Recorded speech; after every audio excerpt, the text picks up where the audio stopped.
10 ans après leur séparation, une fille souhaite se réconcilier avec son père. Mais la femme de ce dernier croit fermement que quelque chose ne va pas et exige qu'il fasse un test de paternité.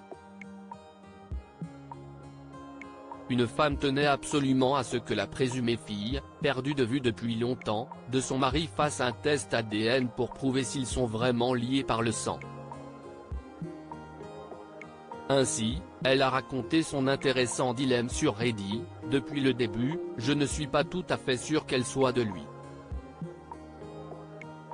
Lorsque la Redditor 4416 a rencontré son mari il y a environ 11 ans, elle est tombée par hasard sur sa fille de 2 ans issue de sa courte histoire d'amour avec son ex. En voyant la fille, la femme a fixé dans son esprit qu'elle n'était pas de son mari et ne savait pas pourquoi elle ressentait cela. Bien qu'elle ne sache pas grand-chose de la précédente relation de son mari, Lope est consciente du problème que ses doutes sur la paternité de l'enfant vont créer. Pourtant, elle a bravé tous les obstacles et exprimé ses doutes. Avant de rencontrer Op, son petit ami avait connu brièvement la mère de l'enfant. Mais il a rompu avec elle, alors qu'elle était enceinte, à cause de ses troubles bipolaires. Il a donc passé les 3 années suivantes à faire des allers-retours au tribunal pour essayer d'obtenir un contact. Cependant, son ex-petite amie refusait constamment son approche et avait même envoyé des avis juridiques pour couper tout contact avec lui. Pendant ce temps, la mère de l'homme et certains membres de sa famille ont exprimé leurs doutes quant à savoir si son ex était vraiment enceinte de son enfant. Par ailleurs, la situation s'est aggravée avec le temps.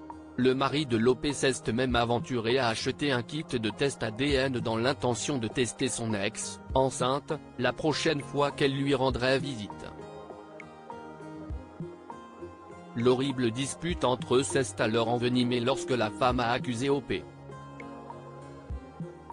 Ne voulant pas laisser sa nouvelle relation se détruire, l'homme a décidé de renoncer à se battre au tribunal pour maintenir le contact avec son ex pour leur enfant. Il a écrit quelques lettres à son ex et à sa grand-mère en mentionnant qu'il était toujours intéressé à voir sa fille, mais par le biais d'un arrangement à l'amiable et non par une intervention juridique. Finalement, l'ex-petite amie a déménagé de la région avec la fille. Plus tard, la femme a eu un deuxième enfant et a même dû faire un test ADN après que le père présumé l'ait mise en doute pour infidélité. Depuis, Op et son mari n'ont plus jamais entendu parler d'elle. Cependant, un visage familier est revenu dans leur vie, 10 ans plus tard. La fille de l'homme, âgée de 13 ans, est revenue dans la région pour vivre avec ses grands-parents. Et elle a fait de son mieux pour se réconcilier avec son présumé père une semaine plus tard. Mais Op avait toujours des doutes et a exigé que son mari fasse un test de paternité avant que les choses ne s'intensifient entre eux. Le mari a rencontré sa fille et est rentré chez lui avec un visage plus que souriant. Il lui a dit que la fille était adorable et qu'elle avait hâte de rencontrer le reste de la famille. Mais après avoir longuement réfléchi aux enfants de son précédent mariage et à l'enfant qu'elle avait avec lui, Op a décidé de ne pas laisser cela se produire tant qu'il n'aurait pas fait le test de paternité. Sauf que, le mari de Lope est trop sensible à sa demande. Il précise même que la fille lui ressemble, ce qui rend évident qu'elle est de lui, et lui reproche de l'avoir poussé à faire un test il y a des années alors qu'il était réticent. Consciente de la tournure que prennent les événements, Op lui a fait une autre déclaration importante. Elle lui a dit qu'elle ne laisserait pas la fille emménager avec eux, si c'était ce qu'il voulait, tant qu'il n'aurait pas reçu les résultats du test de paternité révélant qu'elle était sa fille.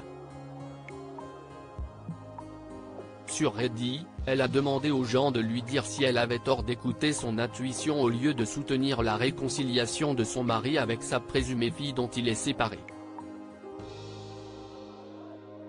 En plus d'une réponse massive, elle a également reçu quelques signaux d'alarme. Certaines personnes lui ont dit que le fait de laisser la fille vivre avec eux sans test ADN pourrait se retourner contre eux. Pendant ce temps, l'utilisateur Valktae a demandé si le mari d'Hope serait prêt à abandonner la fille même si elle n'était pas la sienne. Alors que la discussion s'échauffait, plusieurs redditors ont suggéré qu'un test ADN serait excellent avant que les émotions et les finances ne soient impliquées.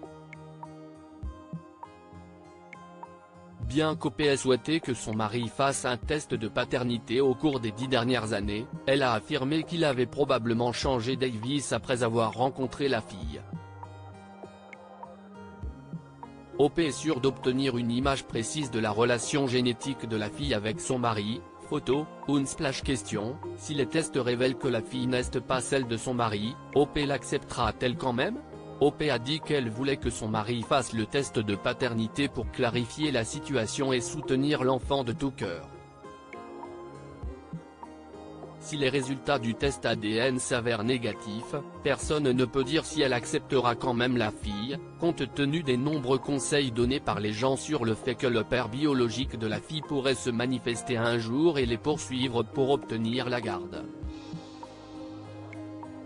Hope acceptera-t-elle la fille même si son mari est déterminé à ne pas faire le test de paternité? L'incertitude autour des racines paternelles de la fille a rendu Hope ferme avec sa décision de ne pas naviguer plus loin sans les rapports de test.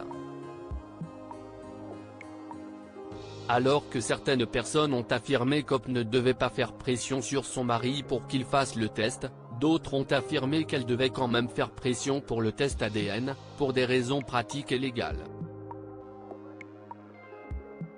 Pensez-vous que le mari réussirait à persuader Hope d'accepter l'adoption même si les résultats étaient négatifs? Lire aussi, un homme suspecte que son enfant ne soit pas le sien et réalise un test ADN, histoire du jour. Abonnez-vous à Amomama sur Google News.